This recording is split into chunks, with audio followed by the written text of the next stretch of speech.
നമസ്കാരം സുഹൃത്തുക്കളെ.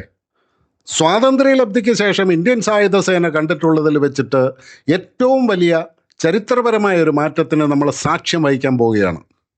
അതാണ് ഇൻ്റഗ്രേറ്റഡ് തിയേറ്റർ കമാൻഡുകളുടെ രൂപീകരണം. 2026 ഏപ്രിൽ മാസത്തെ ഏറ്റവും പുതിയ റിപ്പോർട്ടുകൾ പ്രകാരം കര, നാവിക, വ്യോമസേനകൾ ഈ പുതിയ ഘടനയുമായിട്ട് ബന്ധപ്പെട്ട് പൂർണ്ണമായ ധാരണയിലെത്തിയിരിക്കുകയാണ്. അന്തിമ അനുമതിക്കായിട്ട് ക്യാബിനറ്റിന് മുമ്പാകെ സമർപ്പിച്ചിരിക്കുന്ന ഈ പദ്ധതി എന്താണെന്നും ഇത് ഇന്ത്യയുടെ യുദ്ധതന്ത്രങ്ങളെ എങ്ങനെ മാറ്റിമറിക്കുമെന്നും ഇന്നത്തെ വീഡിയോയിൽ നമുക്ക് വിശദമായിട്ടൊന്ന് പരിശോധിക്കാം. എല്ലാവർക്കും നമസ്കാരം. ഞാൻ രഘുനാഥ് ചൈതന്യ ഡിഫൻസ് ആൻഡ് ജിയോ പൊളിറ്റിക്സിൻ്റെ പുതിയൊരു എപ്പിസോഡിലേക്ക് നിങ്ങൾക്ക് സ്വാഗതം. എന്താണ് തിയേറ്റർ കമാൻഡ്? ലളിതമായിട്ട് പറഞ്ഞാൽ ഒരു പ്രത്യേക ഭൂപ്രദേശത്തെ, അല്ലെങ്കിൽ അതിനെ നമുക്ക് തിയേറ്റർ എന്ന് വിളിക്കാം, പ്രതിരോധിക്കാനോ അവിടെ ആക്രമണം നടത്താനോ വേണ്ടിയിട്ട് കര, നാവിക, വ്യോമസേനകളുടെ എല്ലാ യൂണിറ്റുകളെയും ഒരൊറ്റ കമാൻഡറുടെ കീഴിൽ കൊണ്ടുവരുന്ന സംവിധാനമാണ് ഇത്. നിലവിൽ ഓരോ സേനയ്ക്കും അവരുടേതായിട്ടുള്ള കമാൻഡുകൾ വെവ്വേറെയാണുള്ളത്. എന്തുകൊണ്ടാണ് ഇത് ആവശ്യമായിട്ട് വരുന്നത് എന്ന് ചോദിച്ചു കഴിഞ്ഞാൽ അതിൻ്റെ ഏറ്റവും പ്രധാനപ്പെട്ട കാരണം ആധുനിക യുദ്ധങ്ങൾ വളരെ വേഗമേറിയതാണ്. അവിടെ സമയത്തിന് ഒരുപാട് മൂല്യമുണ്ട്.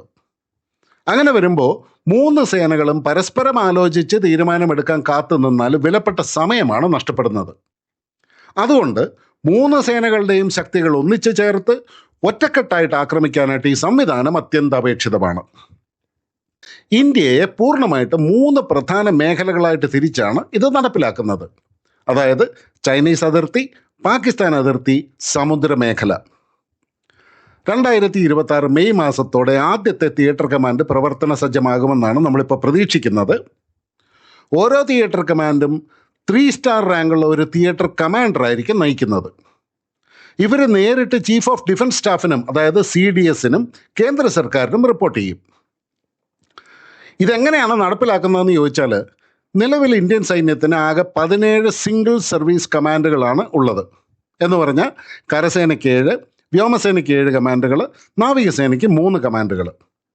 ഈ 17 കമാൻഡുകളെയും ഒരുമിപ്പിച്ച് വെറും 3 സംയോജിത കമാൻഡുകളായിട്ട് മാറ്റിയാണ് ഈ പരിഷ്കാരം നടപ്പിലാക്കുന്നത്.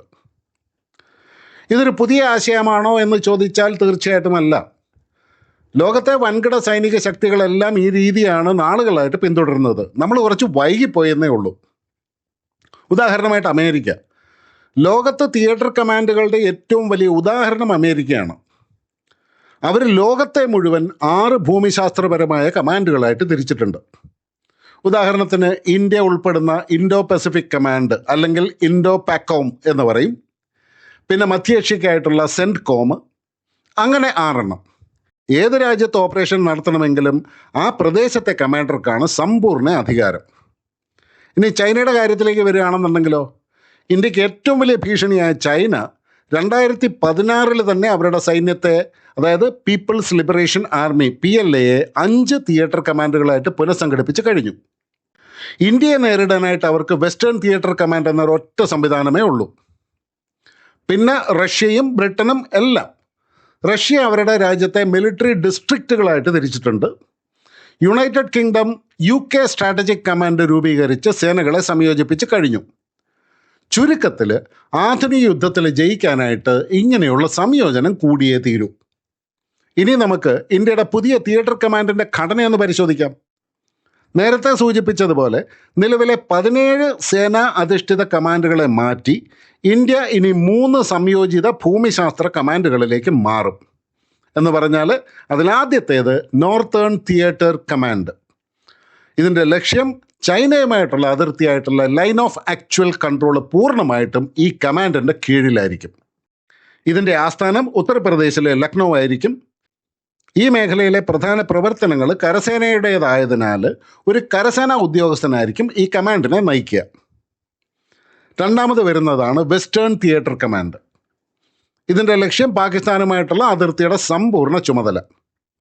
ഇതിൻ്റെ ആസ്ഥാനം രാജസ്ഥാനിലെ ജയ്പൂർ ആയിരിക്കും. ഈ കമാൻഡ് നയിക്കാൻ പോകുന്നത് ഒരു ഇന്ത്യൻ വ്യോമസേന ഉദ്യോഗസ്ഥനായിരിക്കും.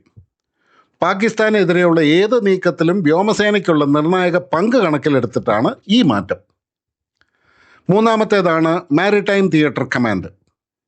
ലക്ഷ്യം ഇന്ത്യൻ മഹാസമുദ്ര മേഖലയിലെയും ഇന്ത്യയുടെ വിശാലമായ തീരപ്രദേശത്തെയും സമുദ്ര സുരക്ഷ. ഇതിൻ്റെ ആസ്ഥാനം നമ്മുടെ സ്വന്തം തിരുവനന്തപുരം. സമുദ്രമേഖലയായതുകൊണ്ട് തന്നെ സ്വാഭാവികമായിട്ടും ഒരു നാവികസേന ഉദ്യോഗസ്ഥനായിരിക്കും ഇതിൻ്റെ തലവൻ. ഇങ്ങനെ പുതിയ തിയേറ്റർ കമാൻഡ് സംവിധാനം വരുമ്പോൾ തീർച്ചയായിട്ടും സൈന്യത്തിൻ്റെ റിപ്പോർട്ടിംഗ് ഘടനയും സർവീസ് മേധാവികളുടെ പുതിയ റോളും എല്ലാം വ്യത്യാസം വരും. ഈ പരിഷ്കാരത്തിൻ്റെ ഏറ്റവും സുപ്രധാനമായ ഭാഗം ഇതാണ്: ഫോഴ്സ് ആപ്ലിക്കേഷൻ, അതായത് യുദ്ധം ചെയ്യൽ; ഫോഴ്സ് ജനറേഷൻ എന്ന് പറഞ്ഞാൽ സേനയെ സജ്ജമാക്കൽ. ഇങ്ങനെ സൈന്യത്തിൻ്റെ പ്രവർത്തനങ്ങളെ വ്യക്തമായിട്ട് രണ്ടായിട്ട് തിരിക്കുന്നുണ്ട്. ഇതിൽ തിയേറ്റർ കമാൻഡർമാരുടെ ഉത്തരവാദിത്വം എന്ന് പറയുന്നത് ഫോഴ്സ് ആപ്ലിക്കേഷനാണ്.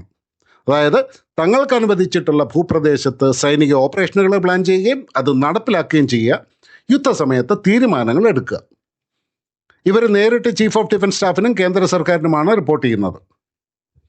അതേസമയത്ത് നമ്മുടെ ആർമി, നേവി, എയർഫോഴ്സ് ഈ 3 സർവീസുകളുടെയും ചീഫുകൾക്ക് ഉള്ള റെസ്പോൺസിബിലിറ്റി എന്ന് പറയുന്നത് ഫോഴ്സ് ജനറേഷനാണ്. റേസ്, ട്രെയിൻ ആൻഡ് സസ്റ്റെയിൻ, ഇതാണ് ഇവരുടെ ജോലി. എന്ന് പറഞ്ഞാൽ സൈനികരെ റിക്രൂട്ട് ചെയ്യുക, അവർക്ക് മികച്ച പരിശീലനം നൽകുക, ആയുധങ്ങൾ ലഭ്യമാക്കുക. ഓപ്പറേഷണൽ കമാൻഡിൽ നിന്ന് മാറി ഭരണപരവും ഉദ്യോഗസ്ഥരുമായിട്ട് ബന്ധപ്പെട്ട കാര്യങ്ങളിലായിരിക്കും ഇവർ കൂടുതൽ ശ്രദ്ധ കേന്ദ്രീകരിക്കാൻ പോകുന്നത്. ഇതിന് പുറമെ പുതിയൊരു തസ്തികയും കൂടി രൂപീകരിക്കുന്നുണ്ട്. ചീഫ് ഓഫ് ഡിഫൻസ് സ്റ്റാഫിൻ്റെ തൊട്ട് താഴെ vice chief of defence staff. ഇതൊരു പുതിയ 4 സ്റ്റാർ പദവിയാണ്. തന്ത്രപരമായ ആസൂത്രണം, അതായത് സ്ട്രാറ്റജിക് പ്ലാനിങ്, ആയുധ സംഭരണം അഥവാ പ്രൊക്യൂർമെൻറ്റ്, ദൈനംദിന ഓപ്പറേഷണൽ കാര്യങ്ങൾ എന്നിവ കൈകാര്യം ചെയ്യുകയാണ് വൈസ് ചീഫ് ഓഫ് ഡിഫൻസ് സ്റ്റാഫിൻ്റെ പ്രധാനപ്പെട്ട ജോലി. എന്ന് പറഞ്ഞാൽ സൈനിക ശേഷി വികസിപ്പിക്കുന്നതിൽ ചീഫ് ഓഫ് ഡിഫൻസ് സ്റ്റാഫിനെയും സർവീസ് ചീഫുകളെയും സഹായിക്കുക.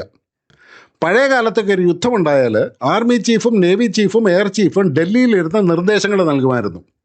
എന്നാൽ പുതിയ സിസ്റ്റത്തിൽ ഒരു അതിർത്തിയിൽ പ്രശ്നമുണ്ടായാൽ അവിടെയുള്ള തിയേറ്റർ കമാൻഡർക്കാണ് പൂർണ്ണ അധികാരം. ചീഫുകൾ അവർക്ക് ആവശ്യമായ പിന്തുണ നൽകുക മാത്രമാണ് ചെയ്യുക. അതുപോലെ പുതിയ സംവിധാനത്തിൽ ആയുധങ്ങളും മറ്റുള്ള വിഭവങ്ങളും റിസോഴ്സസും എങ്ങനെ വിഭജിക്കപ്പെടും എന്നതും വളരെ പ്രധാനമാണ്. ഒന്നാമത്തെ കാര്യം, നമുക്കൊരു യൂണിഫൈഡ് കൺട്രോൾ അഥവാ ഒരു ഏകീകൃത നിയന്ത്രണം ഉണ്ടാവും. എന്ന് പറഞ്ഞാൽ യുദ്ധവിമാനങ്ങൾ, ടാങ്കുകൾ, കപ്പലുകൾ തുടങ്ങിയ എല്ലാ ആസ്തികളും യുദ്ധസമയത്ത് അതാത് തിയേറ്റർ കമാൻഡർമാരുടെ പൂർണ്ണ അധികാരത്തിൻ്റെ കീഴിൽ വരും.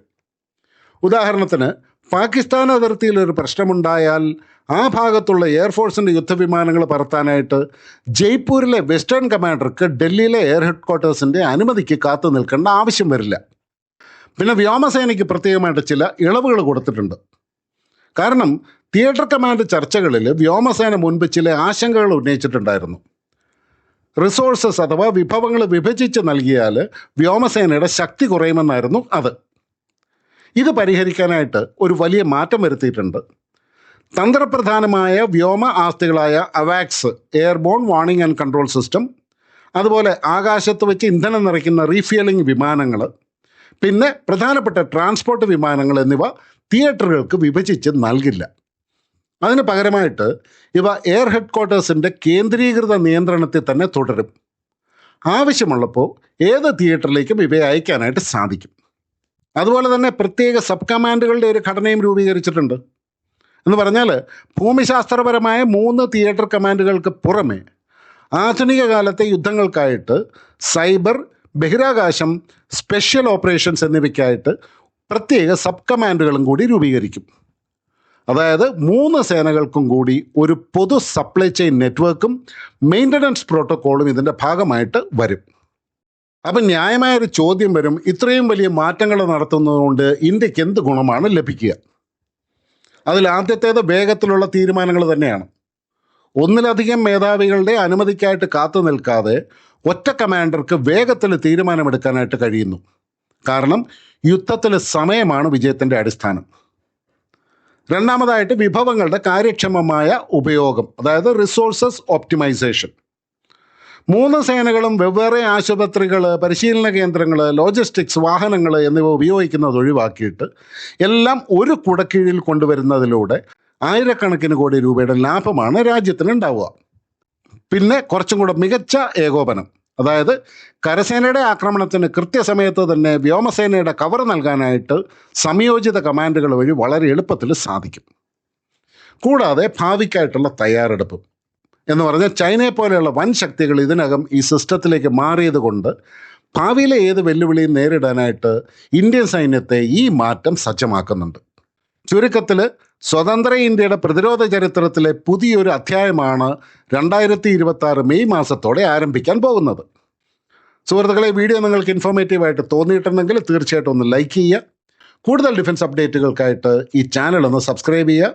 വീണ്ടും കാണാം. നന്ദി, നമസ്കാരം. ജയ് ഹിന്ദ്, ഭാരത് മാതാ കി ജയ്.